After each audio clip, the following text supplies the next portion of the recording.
All right. All right. I'll count us down.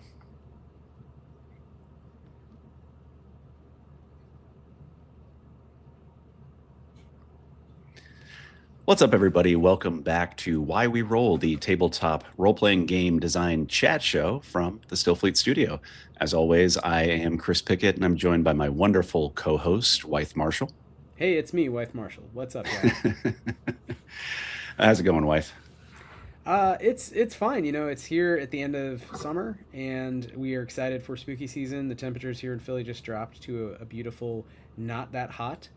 And game wise, I feel like there's so much going on, but in a kind of good sense. Where honestly, we have some announcements. We're coming to the end of the game jam, but it all feels like it's kind of clicking into place. So excited to really focus tonight on why we roll, and yeah, you know, we're just enjoying as usual. Really thinking hard about how fun these games are, basically. And when can we next go to a convention to tee up a topic here, you know, and play one with Oh, strangers? So well, speaking of which, tonight we are joined by Benjamin Eastman, one half of the wonderful podcast All Year I Dream About Gaming Conventions. What's up, Ben? How are you?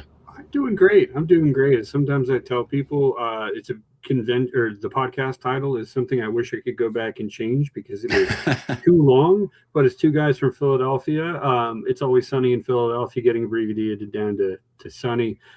We just never got to the point where we could definitely have shorthand for that unless it's like conventions, which doesn't tell a lot. But I'm doing great. I'm doing great. I was just down in Charleston, South Carolina over the weekend visiting some family. Uh, Long drive back. Should have flown, but doing great. Super excited to get a chance to come on in the longer format and get to experience the presence of both the hosts this time. Yeah, that's right. Yeah, if you haven't listened before, we do have a short form interview that has already been published where I believe it's just the two of you. But we also have been interviewed for All Year I Dream About Gaming Conventions when we met at Page at the Philadelphia area gaming expo, which is not in Philly, but it is in the area. So make of that what you will, I guess. Well, Ben, right at the top here, just for folks who haven't already listened, who don't already know y'all's podcast, could you just give us a elevator pitch? Kind of what's the intro for All Year I Dream About, and who is Quarex? Who is this mysterious co-host of yours? Mysterious co-host of mine who's probably chasing his child around the Mississippi River in Iowa. So I'm Ben. I am one half of All Year I Dream About Gaming Conventions, the podcast you didn't know you needed about Gen Con, Origins Game Fair, PAX Unplugged, the AYIDAGC Convention Industrial Complex, and beyond. What we do, That's good. yeah. We talk about really what we do is we release about once a week. Though if you look from end of April to now, we've had about two releases a week. I'm actually looking forward to staggering that back a little bit as we get off of Gen Con. But we haven't missed a weekly release in over 2 years now. We're about to this evening going to record episodes 243 and 244. So we're getting up there in terms of the numbers. But what we do is we focus on how to get the best experience you can out of gaming conventions. Some of it can be related to just preparing for it, you know, knowing when the deadlines are. We have episodes called Get On It, which is you need to get on this and make sure that you get your badge and are ready to start hitting refresh to get your hotel room. We talk about the different events that you can play while you're there, especially a lot of RPG events, which is my favorite side of the thing, but also the games you can play, the exhibitors you can meet, and just all sorts of different things. And once we've gone to those conventions, we'll also come back and review. So we've got a lot of interviews anymore. I think is one of the better ways to try to understand what people can do at this point is going in talking to people like yourselves and having whether it's having a conversation on the exhibit hall floor or talking with someone for 10 to 15 minutes and giving our dreamers, as we call our listeners, giving our dreamers the opportunity to hear about cool stuff that we're interested in and we're excited about. We've also recently spun off another podcast called All Year I Dream About Game Reviews, which is in its infancy. We released episode 6 last Friday, and we are slowly rolling that thing out. I've got assistance from people other than, don't think I haven't forgotten about asking about him, my co-host Quarex, who is really like, he's the guy who brings the excitement and the joy, more so than myself, to our podcast. He's certainly a little sillier. I describe him as a tall blonde Viking of a man. He is. I see him 3 times a year, maybe. Gen Con Origins and Page at this point. I always forget how tall he is because I rarely have to tilt my head up as much as I do when I see him. But he just loves going to gaming conventions. So compared to myself, who I am a designer first and a podcaster second, even though the podcast has taken over more of my life, he goes to conventions for the love of the games, which is admirable.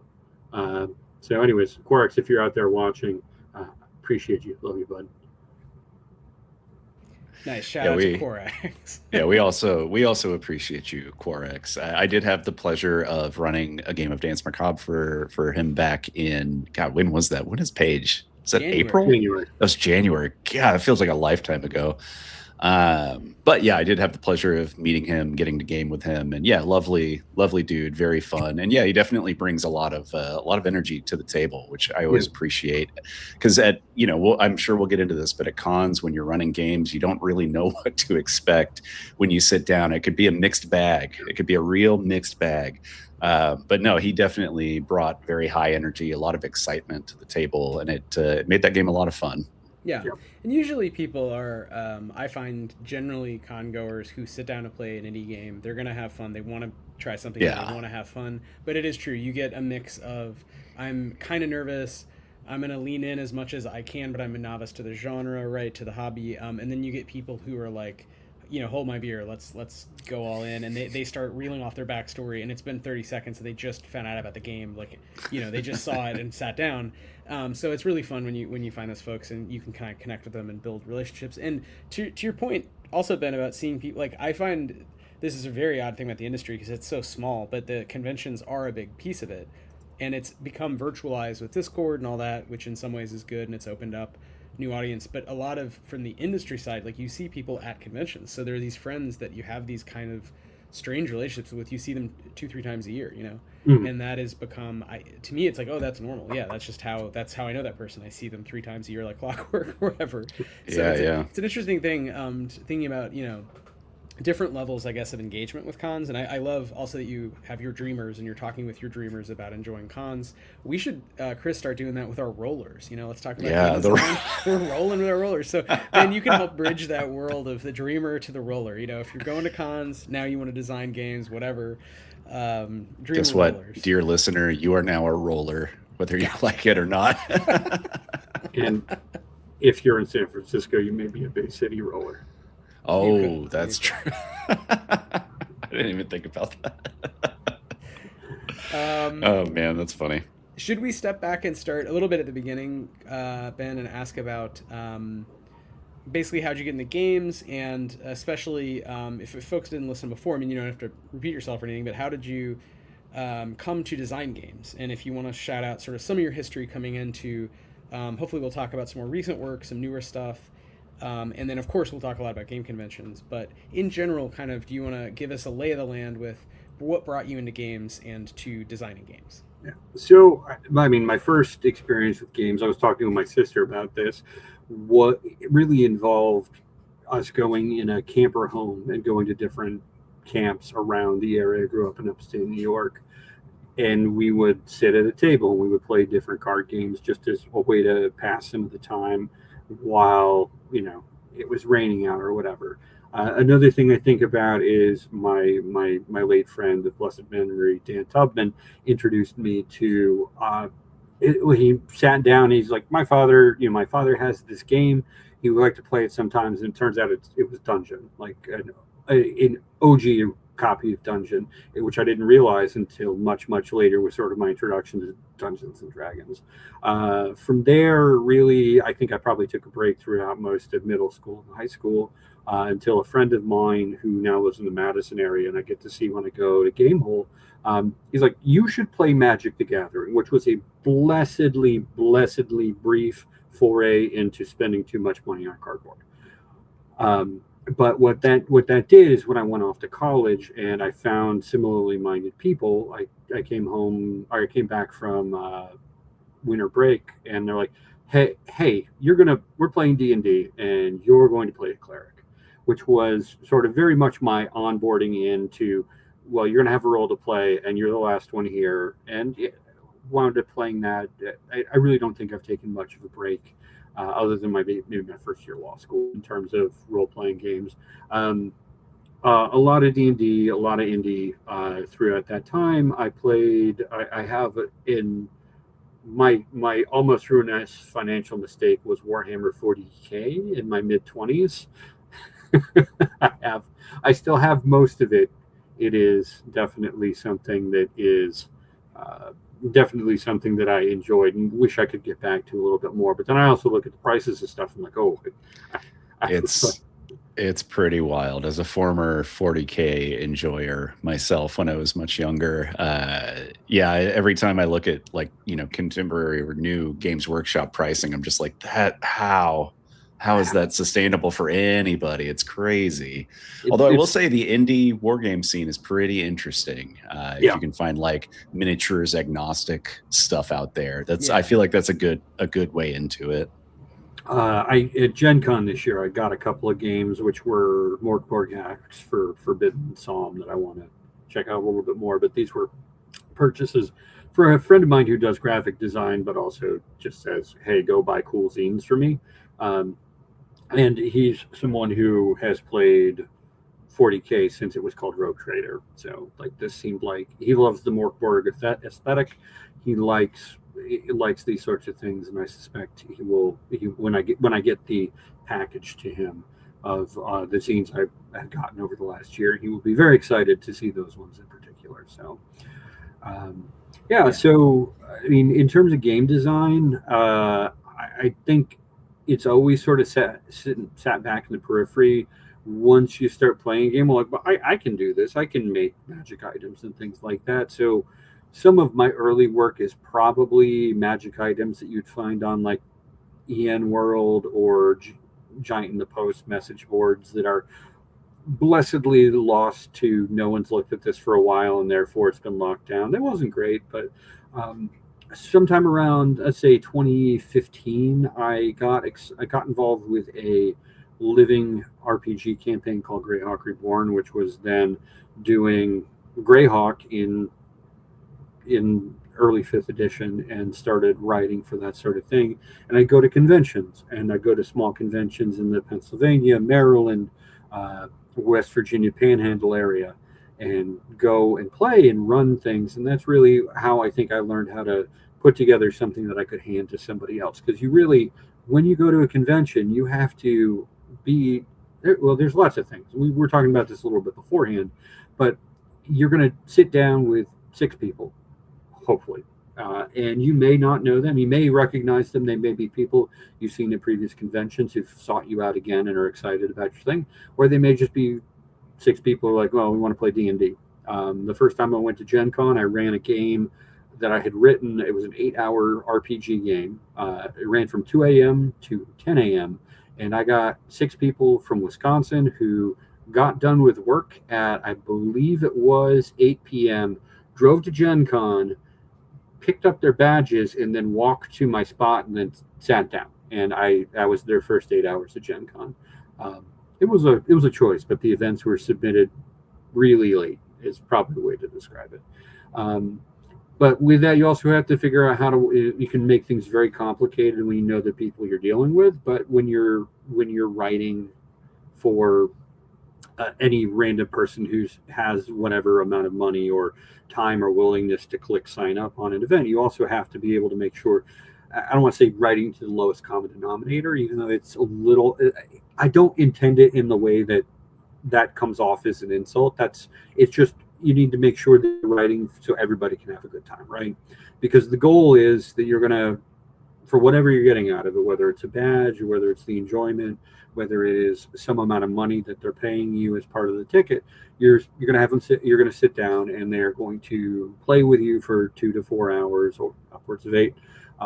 Hopefully have a good time, hopefully learn the rules if they need to learn the rules, feel like they've accomplished something at the end of the adventure, which is not always doable, but the more that you can write towards that, it's helpful. And then also just making sure that what makes sense before you hand it off to is, eventually moved out of self-publishing and writing for other publishers as a freelancer, being able to make sure that you've got it at a level where the editor is going to look at it and have, I mean, if an editor isn't making changes, I question whether or not they're an editor at all.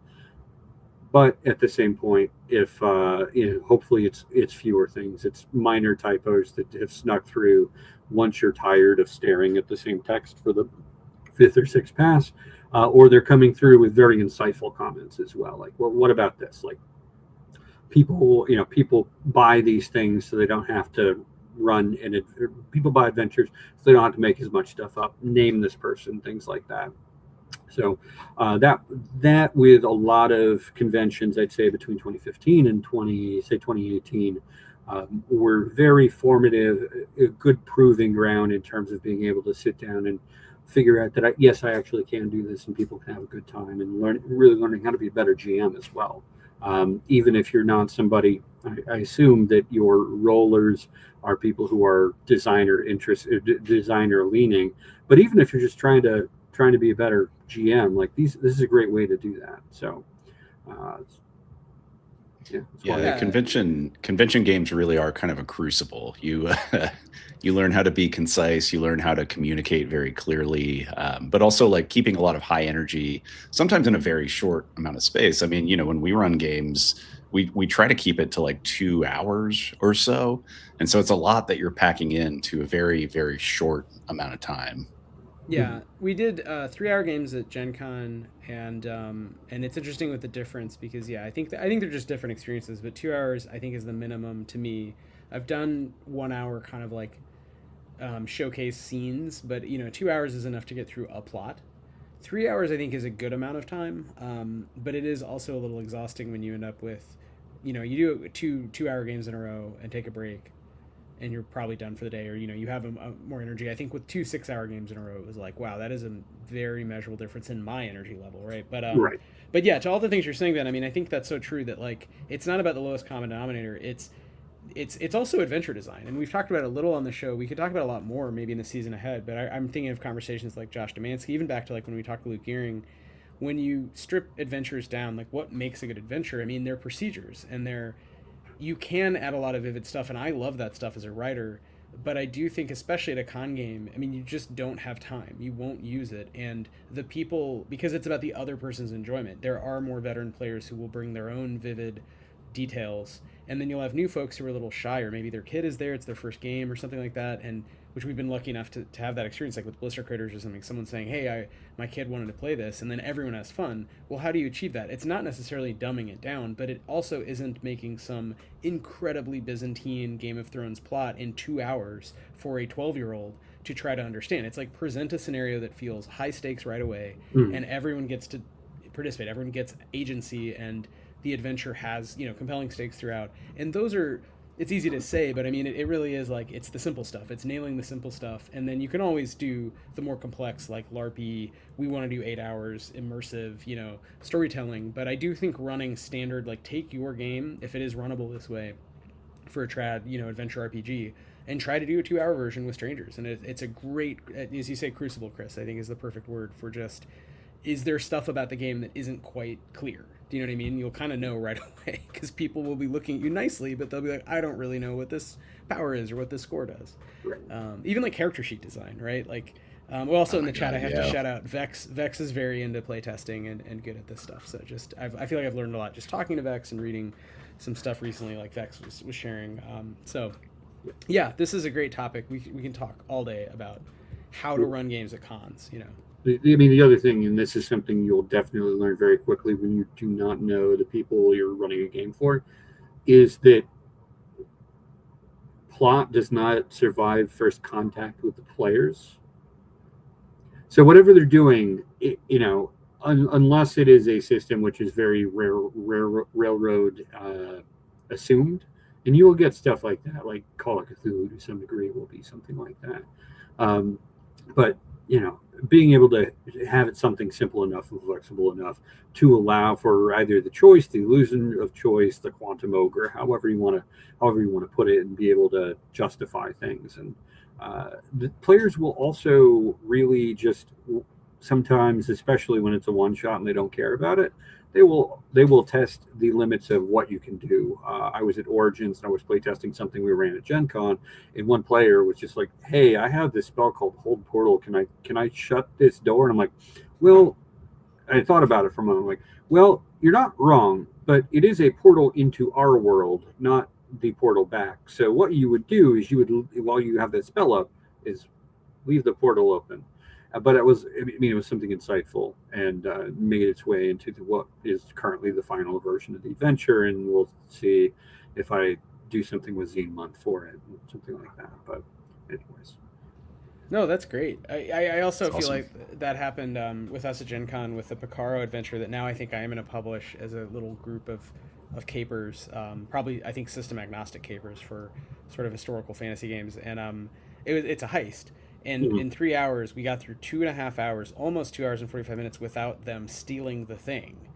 And they figured everything out, but it was two parents, a kid, and it was like two families. And all the adults were like, still overthinking it. And there's a great moment when like the teenage son who seemed bored had gotten really really into it through the course of learning on their character sheet. They actually had a bunch of badass powers, and that their parents just were like kind of too shook to like do the heist. And then so this was a real Leroy Jenkins, like this 15-year-old interrupting his dad to be like, "I kill that guy," and it was a great perfectly timed Tarantino-esque ending that would not have happened had not it been there'd been a table dynamic that had nothing to do with me.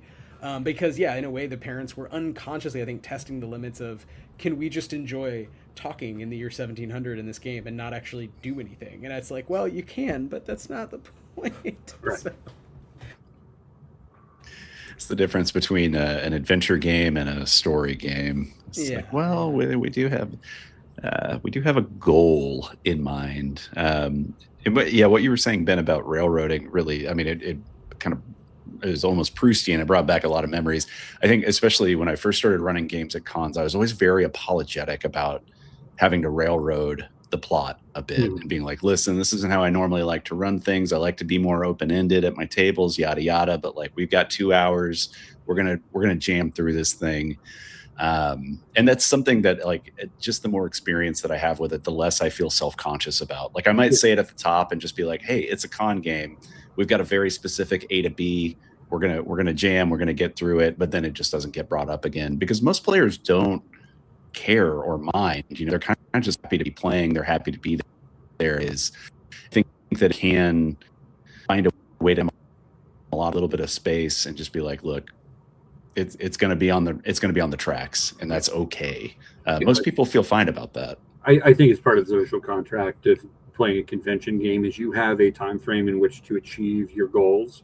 You want to have your fun within this amount of time. You don't want to spend too little. If it's a 4-hour adventure, you don't want to get done at 2 hours. Be like, well, that's time.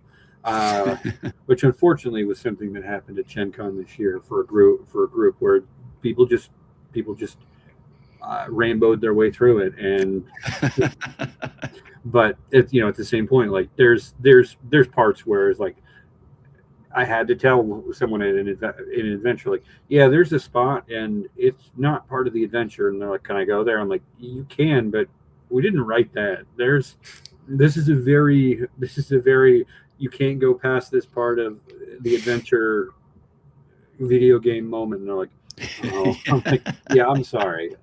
Sorry, that's the edge of the map. It's kind of what it was. At the same point, it is. If we run it again, I do need to. That is the spot that I'm now going to write in order to help build that up, because that was part of the same adventure. It was built to run for 3 hours, and then I thought it was going to run less. We'd done it before in 2 hours and 45 minutes, and I thought it was going to run a little bit slower, just knowing that we weren't going to be pushing on the brake as hard. And it wasn't me pushing on the brake; it was the players. They're just like, yeah, we're going to do this. We're going to get it done. These players hitting the gas. Yeah. Well, this is That's awesome. This is somewhat of a segue. We were talking about writing process before, and how and advice, and how these things go hand in hand. And as we're saying, like, writing for cons is generally the advice. But how do you approach adventure design? So can you take us through your process a little, or give an example, a recent example of, like, where does the idea come from? How do you think about it more broadly as an adventure I might publish, and what is the relationship there with the cons? If that makes sense. I mean, a lot of my early stuff, especially when self-publishing, has usually been me collaborating with someone else. I have a very good friend whose name is Matt. If you look on the DMs Guild, we almost exclusively work together through that first period of time until I started getting freelance offers, and then that sort of began to fade away as his kid got older, and I was had these greater freelance opportunities. But usually, like, the seed of adventure, when it's coming from me, just is me driving in a car and thinking about things like, oh, I wonder what would happen if this, or I hear someone make mention of something, or you hear something, and for whatever reason that sparks the creative juices, where I go, oh yeah.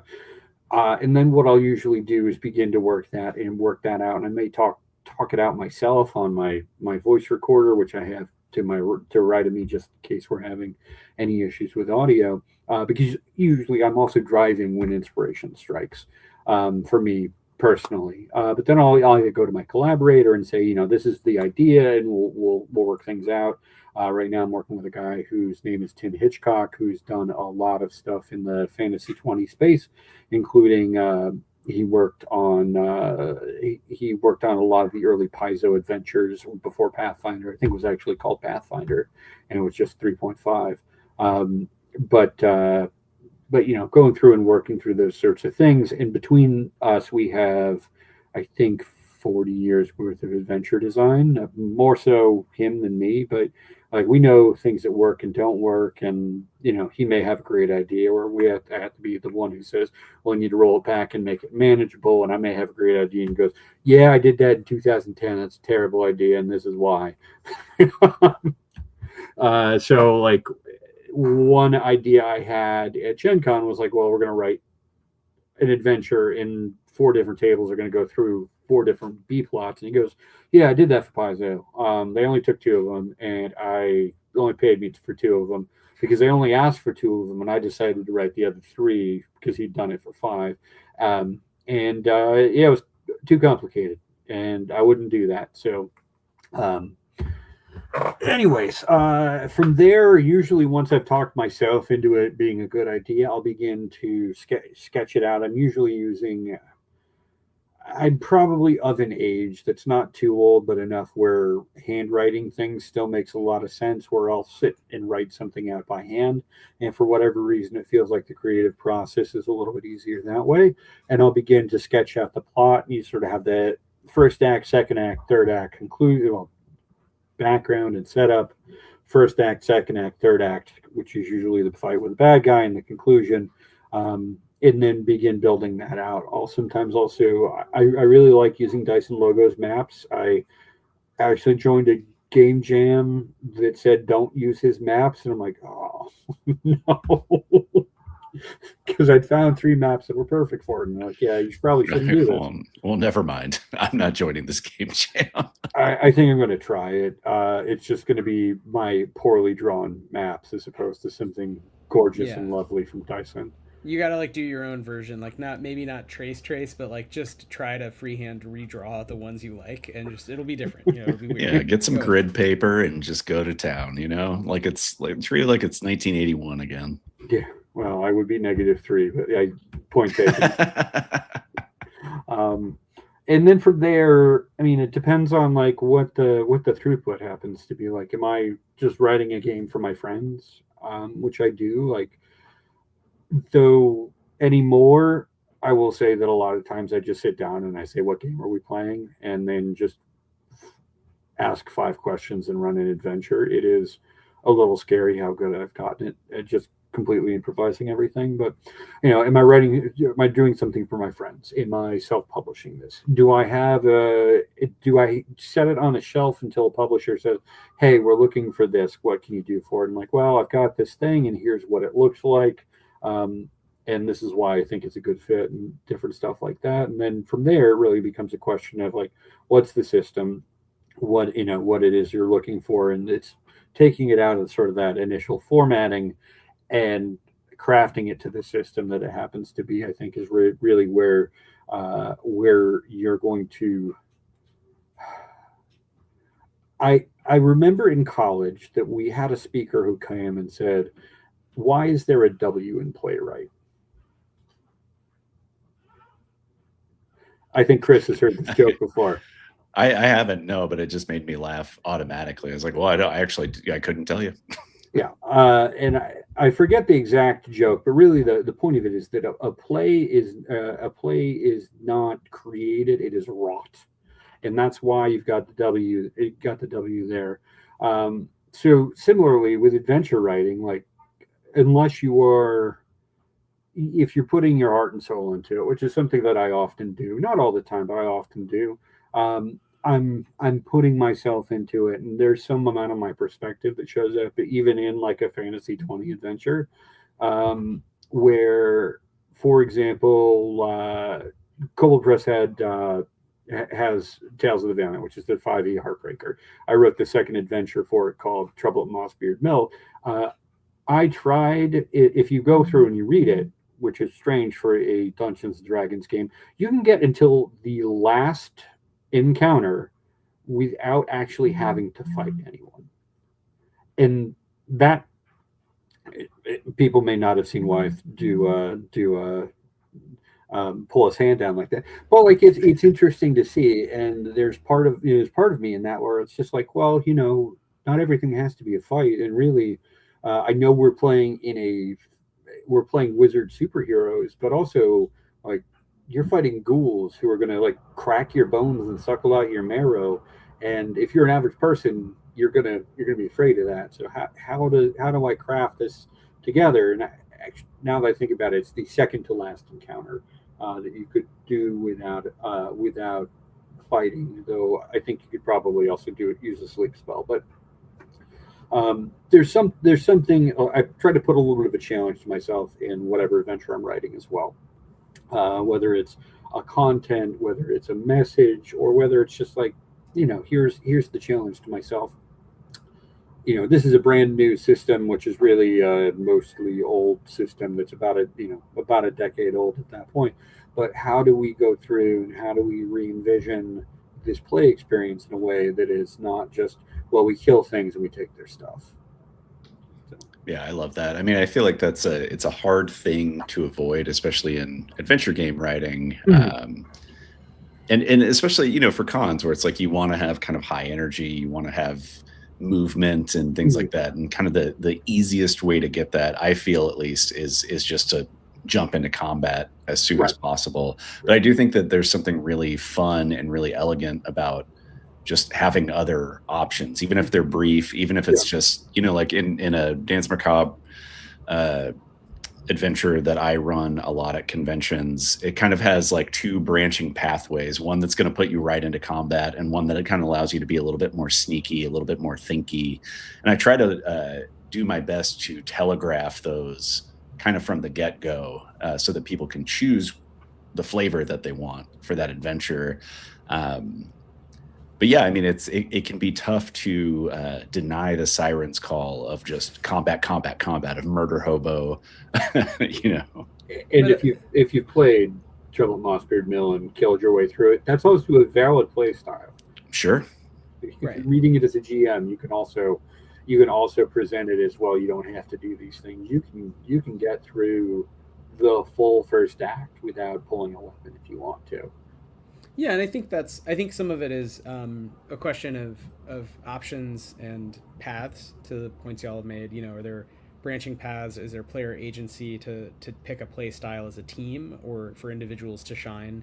And then partially, Ben, I think what you're saying, it's something I was just writing about today for the our weekly Analog Union newsletter email. But one reason I like game jams, which is similar but different to cons, but in terms of writing something, is it's constrained, right? I only have so much time, I only have so much space, and usually there's a theme, and it might be, let's say the theme is blood splatter, all fighting, or no fighting, everyone gets along, or choose your own adventure, time travel. I mean, who knows? But it's sort of the same idea as if you were primarily coming up with ideas both for your friends and imagined publishers whom you actually know, but like kind of shopping them around, seeing what ideas are cooking, and trying to kind of come up with a lot of ideas and get them going, is making sure that each one is interesting to you. I think as a writer, that's really important. You can't, if you think it's boring, it's going to be boring. So it can't be a constraint that's just awful to you. But if it's a constraint where you're like, yeah, okay, I've never done that one, even if other people have, frankly, it doesn't have to be that you are innovating, the constraint. It's just a constraint that you haven't done, and you have a story you want to tell, and you're like, yeah, that actually works. Weirdly, it'll be a zombie adventure, but you never fight them. It's always kind of running away. So I think there's a lot to that, and bringing that same idea, whether it's a game jam or a con game, finding the hook for you that makes it interesting, so that when you do sit down, you will be high energy because you want to kind of, kick the tires. You put all this brain meat into it, and you want to see, what the players do, and whether they, they screw it up, or whatever, they change it. That's part of the fun, right? There's a process there. Brain meat. Brain meat, Other times, what I've liked to do lately is also like, to some degree, adventures that can be like tutorials. Like, here is this new setting, and the way you get around the setting is all of these different ways to go from world to world.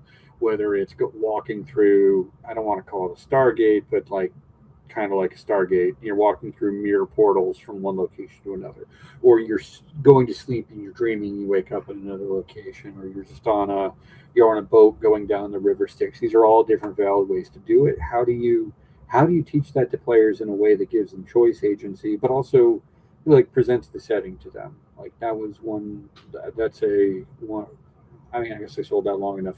It's been in print now for a year, but those are other fun things. It's just like teaching people a setting or teaching people how to play a game, without also making them necessarily realizing they're sitting through the tutorial. Like, it's the first part of a JRPG.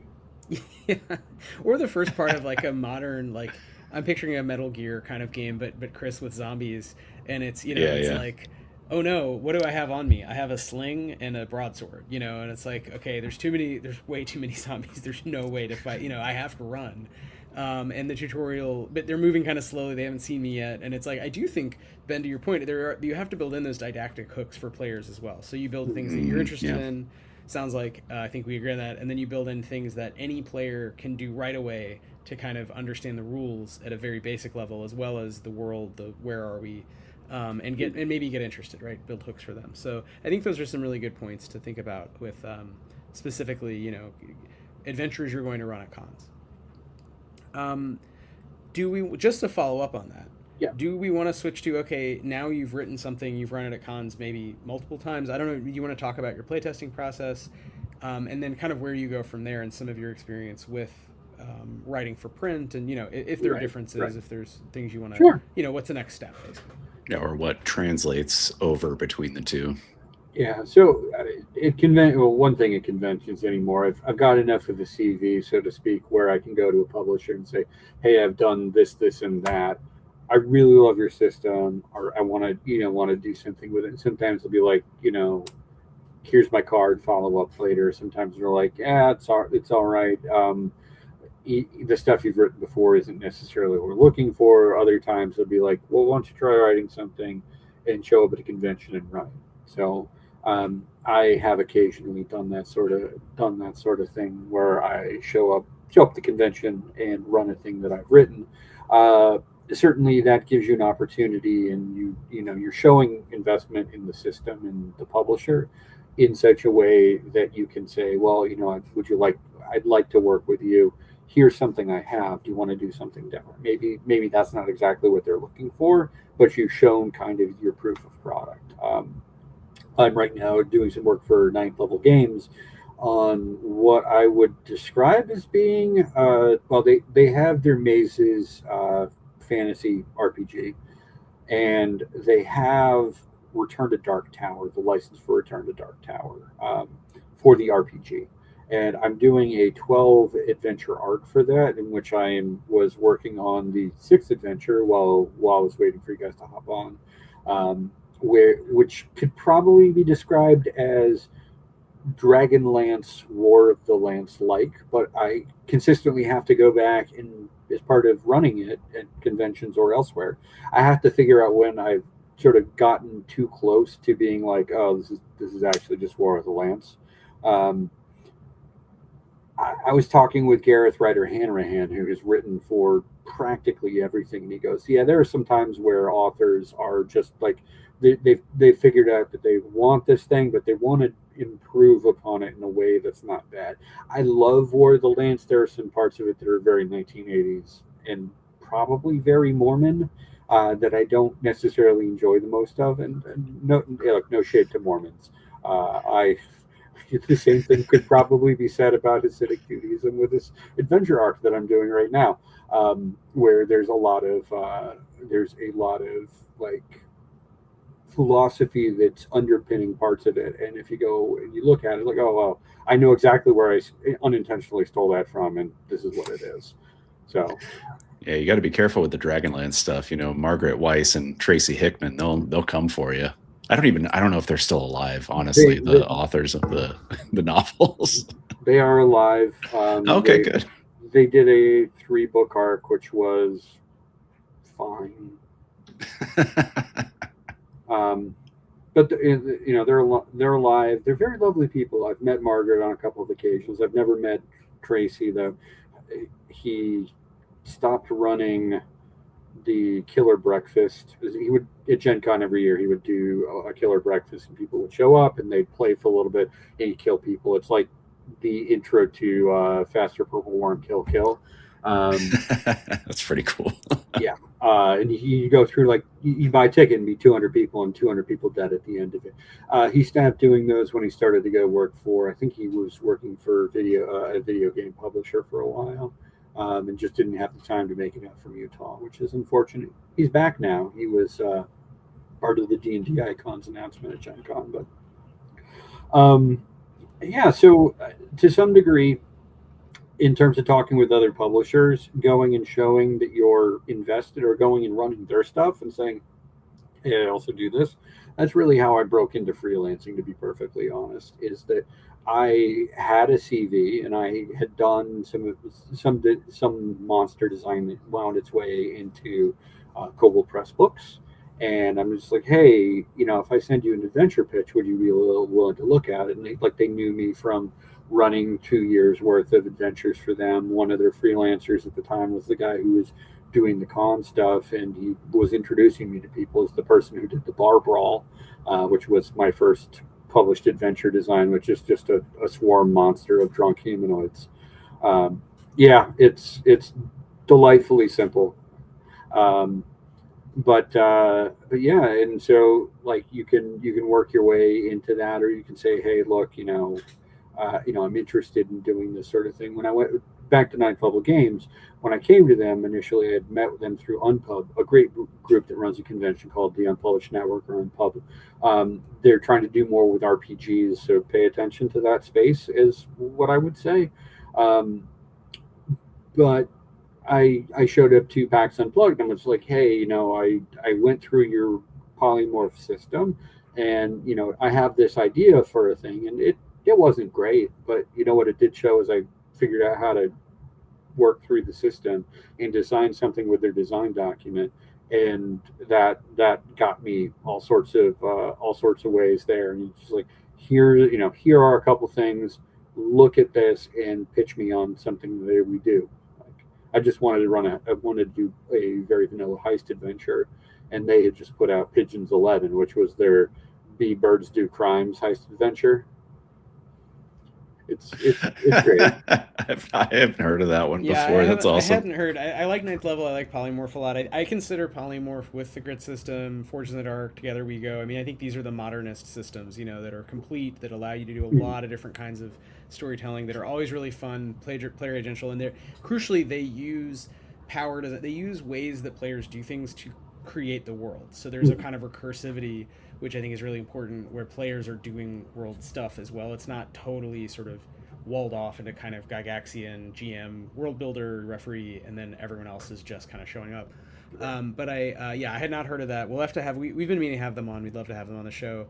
But it's really cool to hear what you're saying. A lot of it is, it's inspiring, and it sounds really simple when you put it like that. It's right. It's like show interest, you know, be genuine, bring some cool ideas. And even if people don't buy a given idea, they might be like, okay, well, can we work together? Right. Which I think is a really crucial takeaway to me from what you're saying, is that, you know, the more you can do that, and the more you then, presumably you also have to write and deliver, right? You actually have to say, okay, I wrote the thing, here it is, on time, whatever you agree on. But assuming you want to do that, you can do that, then it's not, I mean, I would completely agree from the work I've done. It's like people are in this industry, it's a very small industry, people are pretty chill.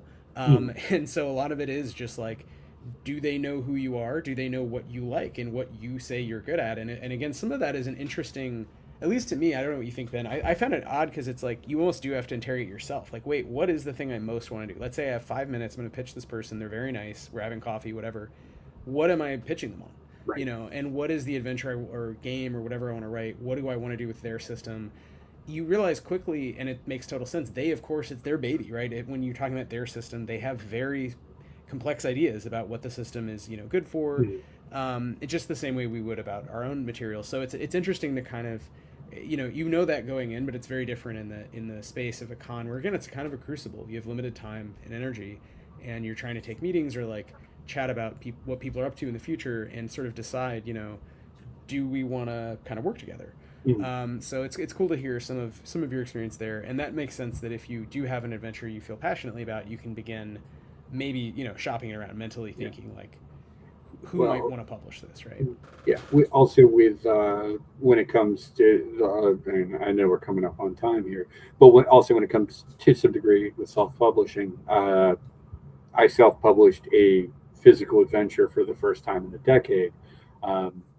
That was not just a print-on-demand thing, and I, you know, had to try to pitch it to different places where it was just like, hey, I've got this thing, and you know, what is it you're interested in? And initially the thing I was looking at doing was like rules hacks for Shadow Dark, for example, and that sort of uniformly struck out as people may or may not be super interested in it, but they didn't want to take a chance on, like, this is my baby, and you're telling me this is a better way to run this game. Like, oh, well, you should really have fatigue rules from Cairn and Shadow Dark, and this is a way that it makes Raceland make more sense within Shadow Dark. Sorry to get back to Dragonlance. Or, you know, it all comes back to Dragonlance. We also feel you. We wrote a sick hack of Shadow Dark. It's called Danse Macabre. I'm just saying it there. I'm sorry, it's not a hack of Shadow Dark at all. No, I mean we improved it. Go ahead, Ben. Sorry. Yeah, no worries. So, I mean, ultimately what happened was that I did talk with the folks at the Arcane Library, and we did it. I self-published an adventure because we were looking for prize support for events at Gen Con, and part of it is like, well, if you can't get prize support, you know, how much does it cost to print 100 scenes? And it was a lot cheaper than what we would have paid out of pocket for it. So, out of pocket for other prize support that was official. So we did an adventure called Defenestration of the Fell Queen, which is something we had run at Gen Con beforehand. Yes, I know. It's a great name.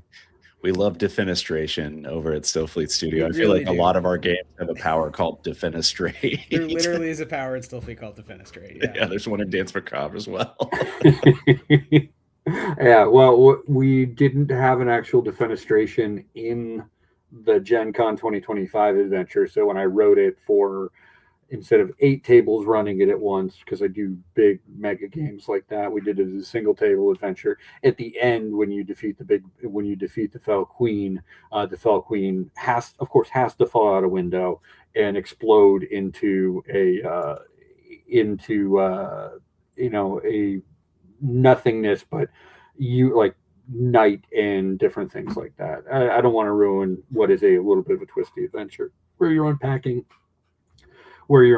memories of going from a 0 level dirt farmer to a fourth level actual competent fighter who's taking on this Fell Queen. But it's good, and I got to put a rock in it. Wait. Sorry, you got to put a rock like a giant bird, or like the like rock, or like a mineral, or just a geological. Rock with a V. Though. Vrock. Oh, I'm Vrock. sorry. Vrock, I think we gotcha. heard rock like ROC was my guess. Definitely did. If we could have put Dwayne the Rock Johnson in it, that also would have been interesting. Jay-Z's imprint, whatever. Now I just want to write an NPC that is Dwayne the Rock Johnson, but it's ROC Johnson. It's a giant bird, but he's got the eyebrows of the Rock, and you hear its cry from the distance. Do you smell what the Rock is cooking? You could just do this, Chris, and you could even pitch publishers and get turned down as they say, I don't want to deal with the IP law issues around the likeness. Kelsey, do you want to put this in Shadow Dark? Here's what you need. Here's the problem, though. I want Dwayne the Vrock Johnson. Now. The Vrock Johnson. Well, hey, listen, it can exist in many valences, many forms. We can. That's the obvious winner idea of the stupid things we were just saying about. I'm sure that adventure sounds really cool. To go back to like memory, I think that's a great. We was just talking with a friend about this. The idea of flashbacks and character, like letting players build up a character through what they already have done.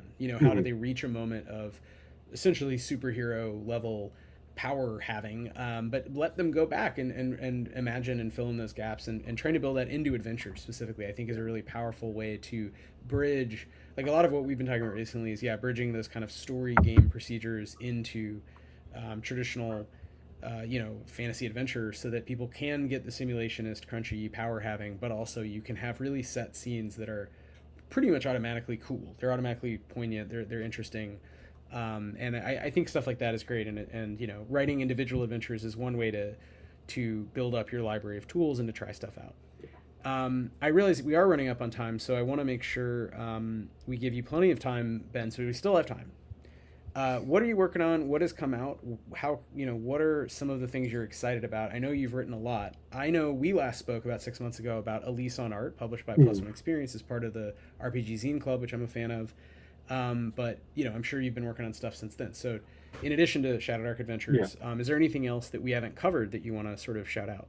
Yeah. So right now, just in terms of stuff that's coming out of Gen Con, for example, my current writing partner, Tim Hitchcock, and I are doing a number of Shadow Dark adventures. We have the aforementioned Defenestration of the Fell Queen. You can find that at RPG Trader. If you reach out to me, I have 40 copies of that we were not able to hand off to the Arcane Library at Gen Con that will get used up somehow, but you can pick that up. We're also going to look at updating a couple more of those probably in the springtime would be my guess. Assuming we do the same thing next year for Gen Con with the same gaming group. What I would say is we're probably going to work on getting stuff done in January for the gaming group, and then going back and doing the other topics, or the other things like the publishing for some of the prize support in after the fact. That way we're focusing on the new content first.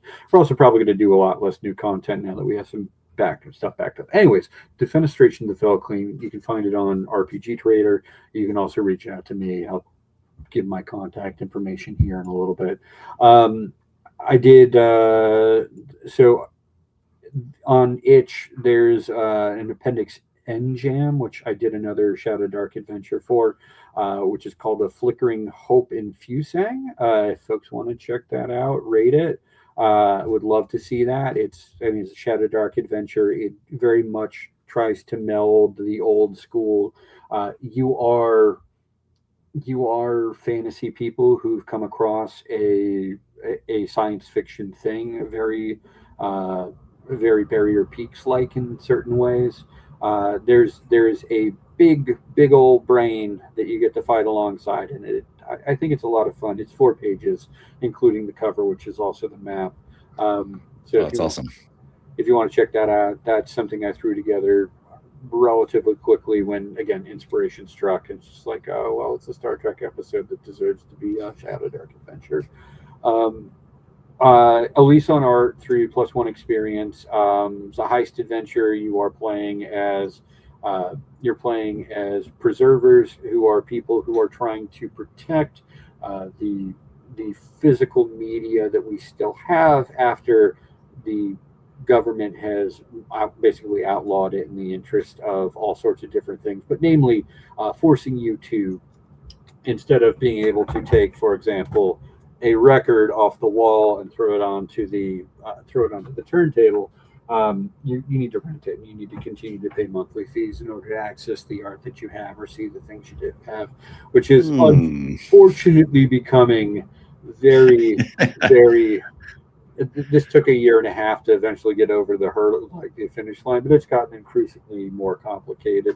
But it's set in a future hellscape of 2022 that hasn't happened yet. Oh man, art really does imitate life. It's crazy. Or life imitates art. Both. Yeah. Either way, take your pick. Especially now that we see, Amazon and all these large AI companies destroying rare books in order to. Yeah. Rollerball was right. It turns out. They were right all along.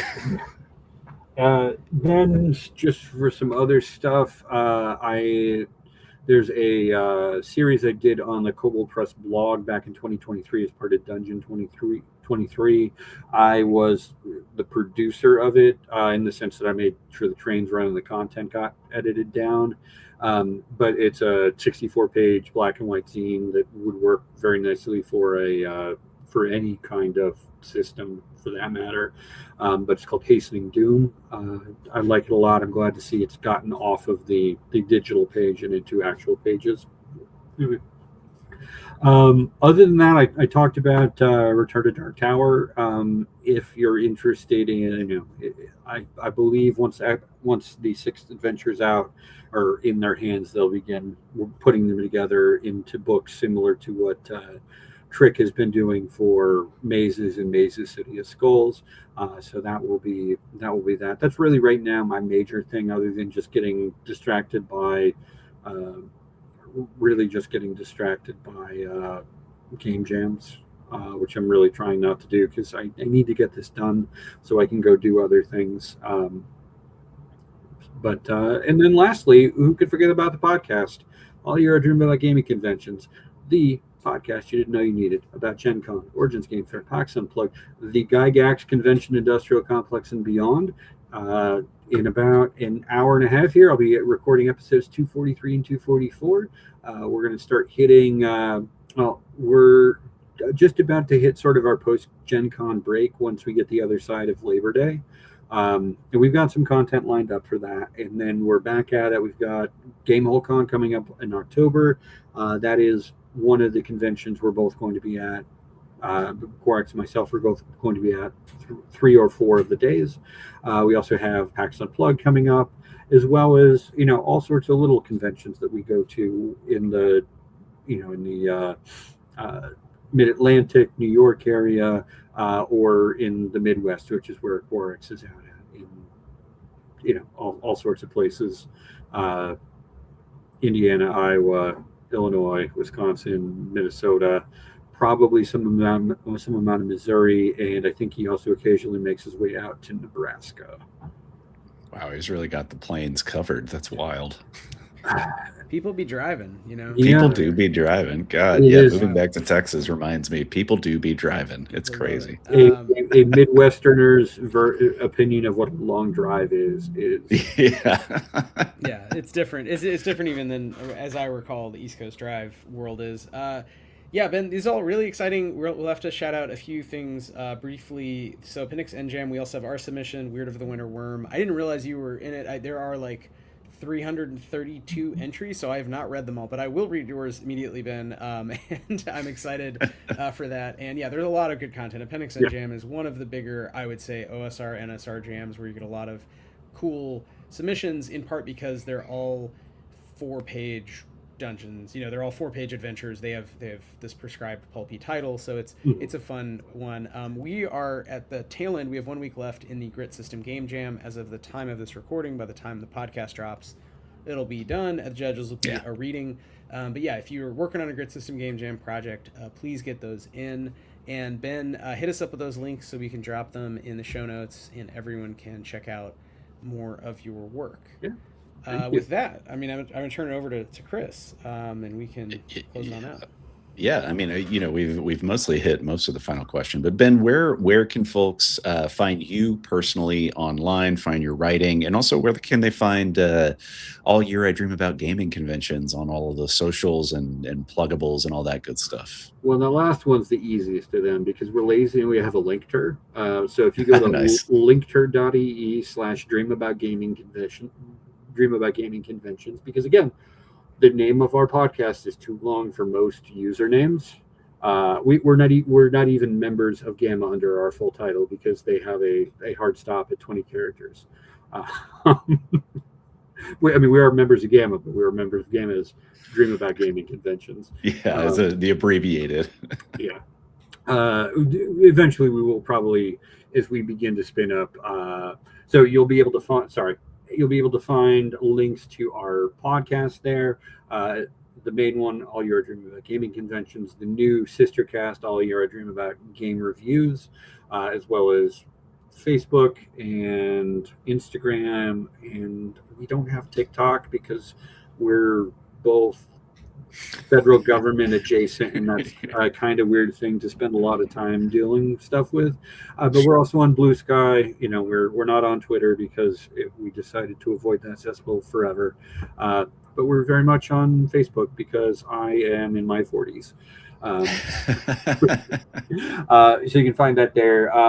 In terms of reaching out, if you're interested in reaching out to me through the podcast or anything else, that may be the best way to do it. If I was better, I would have a website with my CV and different things on it, and it's just not something that I've been able to necessarily achieve.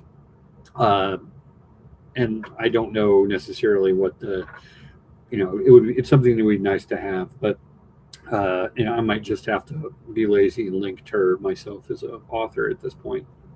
But if you want to reach out about anything, feel free to reach out through our email, dreamaboutgamingconventions@gmail.com, or through any of the socials. I'm sitting on most of them because I am the administrative side.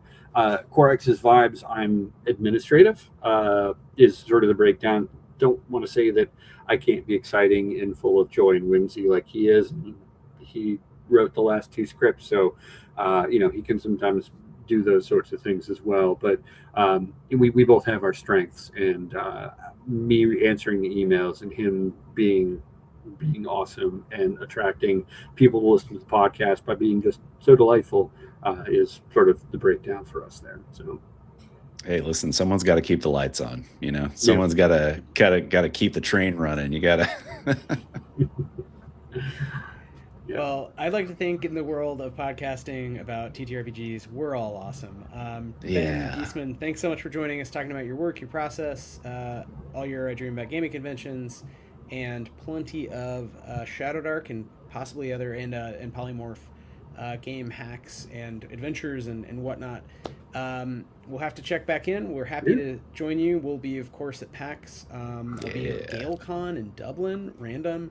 And we'll probably be back at it again next year with a full calendar of regional and larger cons in and around, Philly and New York, and maybe even Tejas. Maybe. Until then, we'll be back with more Why You Roll. Why does anyone roll? Why you roll? Very soon. Thanks to all our rollers. It's now stuck in my head. This is the term. You said that so apprehensively, though. I know, but next time it won't be. It'll be authoritative. The last, like 2 hours. Why I got to stop you here. Your meetups need to be roller derbies. reach out to me. I'm full of Yeah, that. yeah, we'll do some You're available we'll do for some consulting freelance, with you. branding. Yeah. Well, with that, see you at the next roller derby rollers. Thanks for listening to Why We Roll. Thanks, Ben Eastman, and of course Chris Pickett, as ever, and Vex Of in the chat. course. Bye. All right. Good night, everybody.